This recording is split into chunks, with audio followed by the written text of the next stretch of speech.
हाय, hello, नमस्कार. स्वागत आहे तुमचं पुन्हा एकदा कल्याणीज क्रिएशन या माझ्या यूट्यूब चॅनलवर.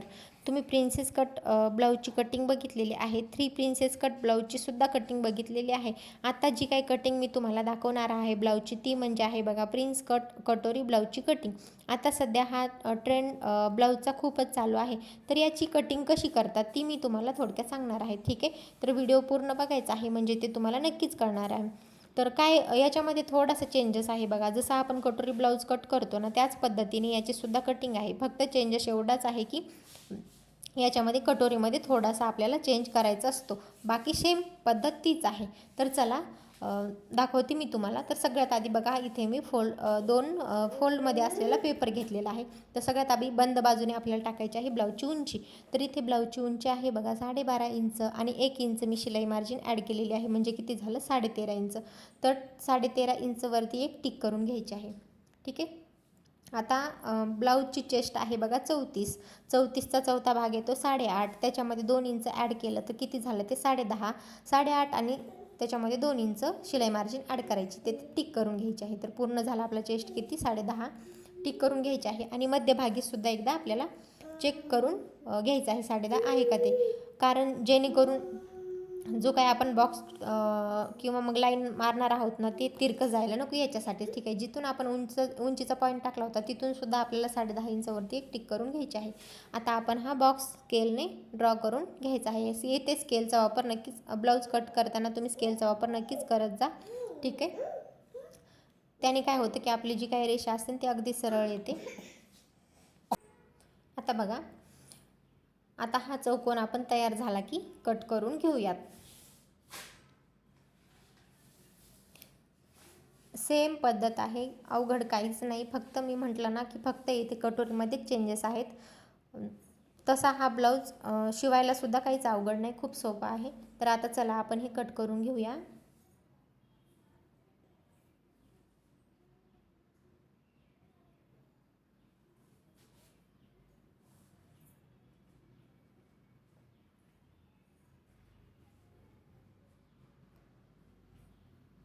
अगदी सावकाश सांगण्याचा प्रयत्न केलेला आहे, तर व्हिडिओ पूर्ण बघा, समजेल नक्की.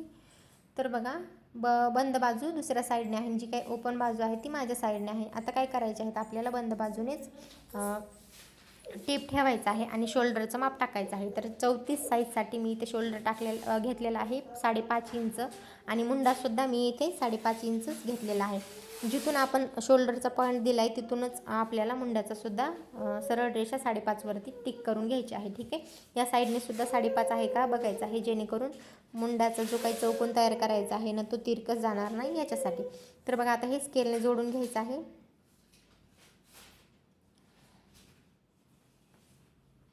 आता जिथे आपण 2 इंच शिलाई मार्जिन एक्स्ट्रा घेतलेली आहे ना तिथे सुद्धा एक टिक करून घ्यायची आहे, कारण आपल्याला हे कशासाठी, जेणेकरून आपला मुंडाचा आकार हा व्यवस्थित येईल याच्यासाठी. ठीक आहे, आणि फिटिंगला सुद्धा व्यवस्थित बसतं त्याच्यामुळे. तर बघा, आता हा व्यवस्थित जोडून घ्यायचा आहे. आता आपल्याला टाकायचं आहे बघा पाठीमागच्या मुंडाचं माप. तर इथे 1.5 इंच टाकायचं आहे आणि समोरचा मुंडा हा नेहमी पाठीमागच्या मुंडापेक्षा अर्धा इंच कमी असतो, म्हणून मागच्या मुंडासाठी 1.5 इंचावरती आणि समोरचा जो काही मुंडा आहे 1 इंच त्याच्यावरती आपल्याला टिक करून घ्यायची आहे. ठीक आहे, आता जे काही आपण मुंडाचा 5.5 टाकलेला आहे ना त्याचा आपल्याला काढायचा आहे सेंटरवरती एक टिक करून घ्यायची आहे, जेणेकरून आपल्याला मुंडाचा आकार हा व्यवस्थित देता येईल याच्यासाठी. आता आपण इथून व्यवस्थित मुंडाचा गोलाकार देऊन घेऊयात. बघा, सुरुवातीला हा झाला पाठीमागचा मुंडा आणि जो काही दुसरा आहे तो आतल्या बाजूने, तो झाला आपला समोरच्या भागाचा मुंडा. तर बघा, गोलाकार व्यवस्थित आकार इथे द्यायचा आहे.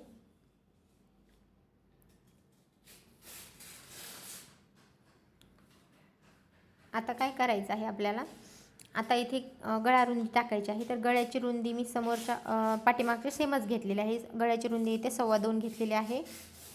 हवं तर तुम्हाला डीप नेक असेल तर तुम्हाला 2 इंचच घ्यायचं आहे. ठीक आहे, तर इथे समोरच्या गळ्याची उंची आहे बघा 5.5 इंच. अर्धा इंच एक्स्ट्रा मी शिलाई मार्जिनसाठी घेतलेला आहे म्हणजे 6 इंच. खालच्या साईडने सुद्धा 2.25 आहे का ते चेक करायचं. तर आहे बघा, हे जोडून घ्यायचं आहे आणि जो काय आपल्या समोरच्या गळ्याचा आकार आहे ना तो इथे देऊन घ्यायचा आहे. तर इथे मी गोल आकार देऊन घेतलेला आहे.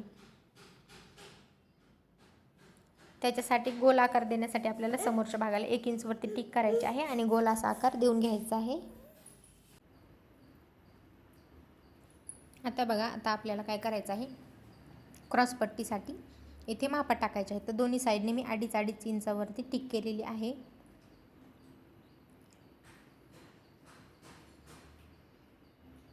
आणि आता हे स्केलने सरळ जोडून घ्यायचं.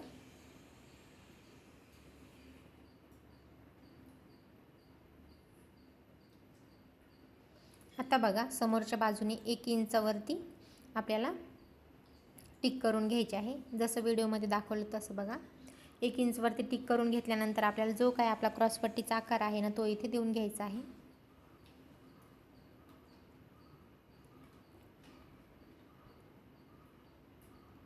आता बघा, आता इथे कटोरी काढण्याची प्रत्येकाची वेगवेगळी पद्धत असते. ठीक आहे, माझी पद्धत, मी डायरेक्ट फोल्ड करते आणि सेंटर काढते. सेंटर काढल्यानंतर तिथे मी जी काय आपली कटोरी आहे ना तिथे टिक करून घेते. ठीक आहे, तर इथे बघा मी एक टिक करून घेते. ही सगळ्यात सोपी पद्धत आहे बघा कटोरी ब्लाऊजची. मी याच्या अगोदरसुद्धा व्हिडिओ टाकलेला आहे. 5.25 इंच इथे कटोरी आलेली आहे. ठीक आहे, सगळ्या साईजसाठी मी हीच पद्धत वापरते. आता बघा, जो काय आतल्या बाजूचा मुंडा आहे ना तिथून आपल्याला 2, 2.25 आणि 2.5 अशा 3 ठिकाणी 3 पॉईंट द्यायचे आहेत. आता जे काय गळ्याच्या साईडने आपण 1 इंचावरती टिक केली होती ना तो पॉईंट आता या तिन्ही पॉईंटमधून जिथून जाईल ना तिथून आपल्याला सहज असा जोडून घ्यायचा आहे. ठीक आहे, तर बघा, हा जो काय अलीकडचा पॉईंट आहे ना त्यामधून गेलेला आहे बघा. आणि आपण कटोरीचा आता आकार हा जोडून घेऊया.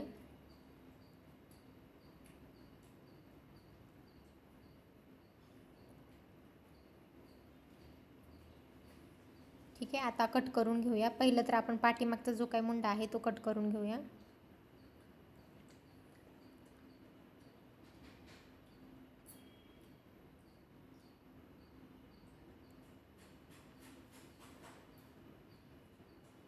बघा, आता पाठीमागचा भाग मी इथे काढून टाकते. सेम पद्धत आहे जसं आपण कटोरी ब्लाऊजसाठी कटिंग करतो ना तसंच आहे. फक्त मी तुम्हाला सांगितले ना, फक्त इथे कटोरीमध्ये चेंजेस होणार आहे नाही आहेत. बाकी मग पूर्ण सेम आहे. क्रॉसपट्टीसुद्धा सेम आहे. आणि इथे मग पाठीमागचा भाग आणि पाठीमागचा भाग तर सर्वांसाठी सारखाच असतो. साईड पार्ट जे आहेत ते सुद्धा सेमच आहेत. ठीक आहे, आता बघा कट करून घेते. आता बघा, जो काय समोरच्या भागाचा मुंडा होता ना तो मी इथे कट करून घेते.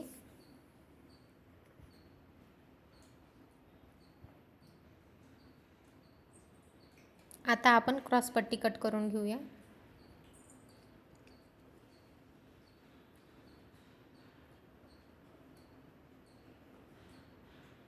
त्याच्यानंतर जो काही समोरच्या गळ्याचा आकार आहे तो आपण इथे कट करून घेऊया.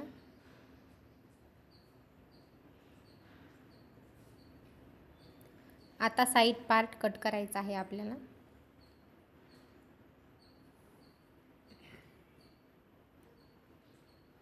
आता बघा, एवढं कटिंग झाल्यानंतर जी काय आपली कटोरी निघालेली आहे ना ती आपल्याला दुसऱ्या पेपरवरती जशी आहे ना तशीच काढून घ्यायची आहे.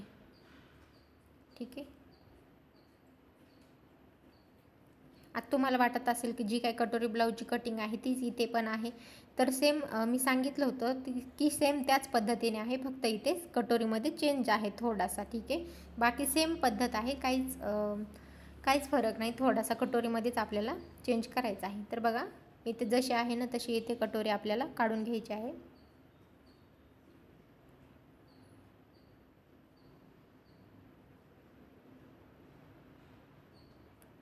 तुम्ही या पद्धतीने एकदा कट करून बघा ब्लाऊज आणि स्टिच करून सुद्धा बघा कसा वाटतो तर तुम्हाला.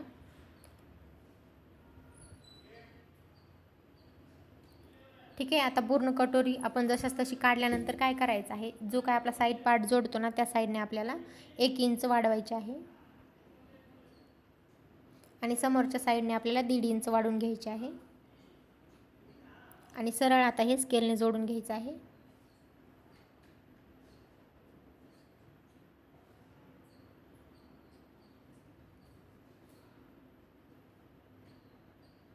आता बघा, जी काय आपण स्केलने रेषा जोडली ना, ती व्यवस्थित टेप पकडायचा आहे आणि व्यवस्थित फोल्ड करायचं आहे आणि त्याचं काढायचं आहे आपल्याला सेंटरवरती एक टिक द्यायची आहे.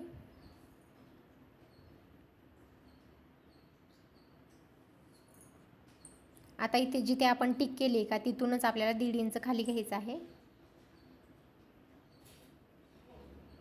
जसं व्हिडिओमध्ये दिसते तसं बघा सेम. आता आपल्याला हे स्केलने ही रेषा जी आहे ना, ती व्यवस्थित तिरकस जोडून घ्यायचं आहे खालच्या पॉईंटला. बघा, हे व्यवस्थित जोडून घ्यायचं आहे. आता आपण हुक आणि लूकपट्टीसाठी एक्स्ट्रा घ्यायचं आहे इथे. ठीक आहे, तर इथे मी अर्धा इंच एक्स्ट्रा घेते. तुम्ही पाव इंचसुद्धा घेऊ शकता. आता ह्या साईडने सुद्धा आपल्याला अर्धा इंच एक्स्ट्रा घ्यायचं आहे. आणि आता आपण हे जो काही साईड पार्टचा म्हणजे पार्टच्या साईडचा जो काही भाग आहे ना, तो आपल्याला व्यवस्थित गोलाकार जसा आकार आहे तसाच कटोरीचा काय करायचं आहे, देऊन घ्यायचा आहे, जोडून घ्यायचा आहे.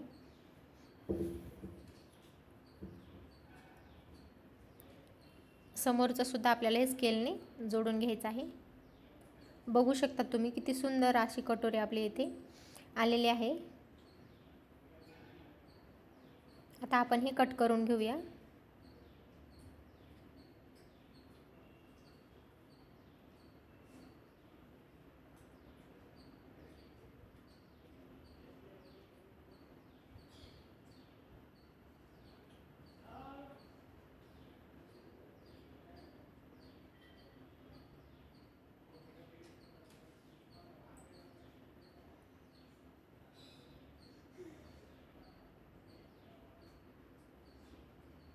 बघा, व्यवस्थित कट करायचं आहे.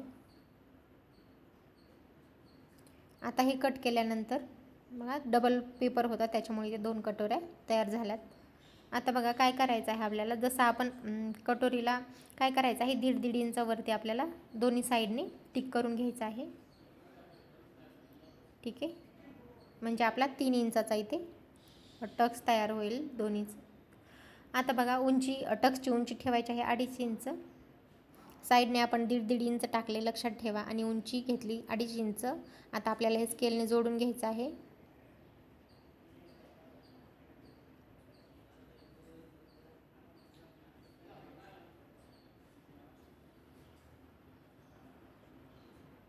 आता बघा, आता इथेच थोडासा चेंज आहे या ब्लाऊजला. ठीक आहे, आता जो काय आपण साईड पार्टच्या साईडने जोडतो ना, ती कटोरीच्या त्या साईडने काय करायचं, आपल्याला 3 इंचवरती एक टिक करून घ्यायची आहे. जो काही कटोरीचा गोलाकार आहे ना, तिथे 3 इंचवरती आपल्याला टिक करून घ्यायची आहे. आणि ती जी काही टिक केलेली आहे ना, ती आपल्याला जो काही आपण टक्सची उंची टाकली ना, तिथपर्यंत जोडून घ्यायचं आहे. बघा, व्हिडिओमध्ये दिसते तसं. जसं आपण प्रिन्स कट ब्लाऊजला जोडतो ना, तसंच इथे या टक्सला जोडायचं आहे. बघा, आता हे पूर्णपणे जोडून घेतलेलं आहे मी. आता बघा, कट करताना लक्षात ठेवायचं आहे, जो काय आपण 1.5 इंचाचा अंतर टाकलेला आहे ना, मध्ये टक्स दिलेला आहे ना, तो आपल्याला इथे काढून टाकायचा आहे. ठीक आहे, आणि अशा प्रकारे आपल्याला हे कट करून घ्यायचं आहे. तर बघा, अशी काहीतरी कटिंग आहे या ब्लाऊजची. नक्कीच ट्राय करून बघा, आणि तुम्हाला माझा आजचा व्हिडिओ कसा वाटला हे नक्कीच सांगा. आणि आपल्या चॅनलला सबस्क्राईब करा, आणि व्हिडिओ आवडला असेल तर एक लाईक नक्कीच करत जा.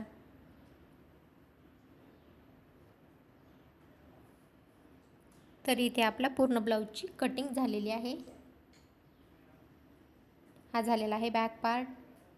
त्याच्यानंतर आहे आपला साईड पार्ट.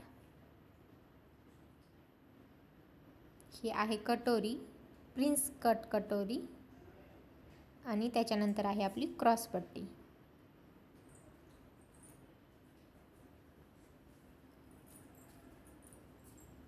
थँक्यू.